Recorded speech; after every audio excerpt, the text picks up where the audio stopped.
Group 1 అభ్యర్థుల భవితవ్యం high court తీర్పుపై round table సమావేశం నిర్వహించేందుకు వచ్చిన విద్యార్థి సంఘ నాయకులు పోలీసులు చేశారు. బీఆర్ఎస్ నేత రాకేష్ రెడ్డి మనతో ఉన్నారు. ఇప్పుడు గ్రూప్ 1 రౌండ్ టేబుల్ సమావేశానికి వచ్చిన నేతలు కూడా అరెస్ట్ చేశారు. నాకైతే తెలియదు. నేను ఇప్పుడు ఈ ప్రోగ్రాంలో పార్టిసిపేట్ చేద్దామని నేను ఇక్కడికి వచ్చిన. ఇక్కడికి వచ్చిన తర్వాత తెలిసింది నాకు ఇక్కడ అరెస్ట్ జరిగిందని. నాకు వాస్తవానికి ఏం జరిగిందో తెలియదు. ఈ కార్యక్రమంలో పాల్గొనడానికి మాత్రమే నేను ఇక్కడికి రావడం జరిగింది.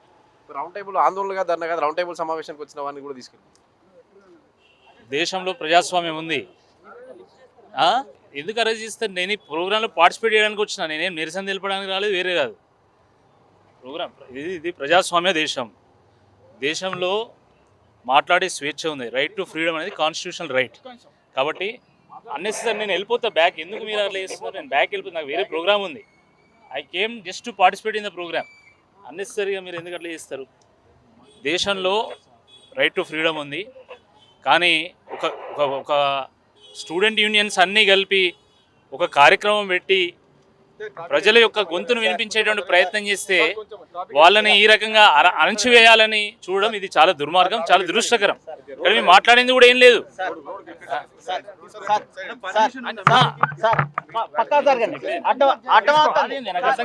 అట్లా కాదు, ఒక ప్రెస్ మీట్ పెట్టుకోవడానికి మీరు ఎందుకు అరెస్ట్ చేస్తున్నారు?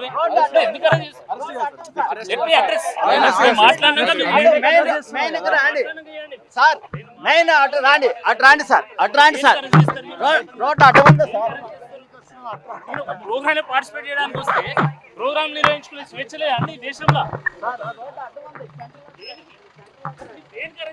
ఒక రీజన్ చెప్పండి నాకు.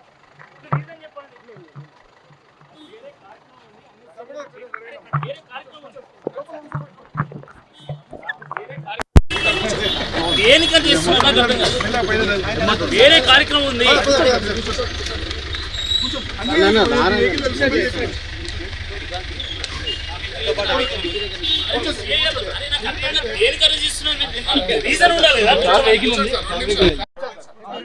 ఈ అరాచక కాంగ్రెస్ ప్రభుత్వం అణచివేత ధోరణిని తీవ్రంగా ఖండిస్తున్నాము. దేశంలో కనీసం ఒక ప్రజాస్వామ్య వ్యవస్థ ఉన్నటువంటి వాస్తవాన్ని మర్చిపోయిన పోలీసులు ఈ రకంగా చేస్తున్నారు.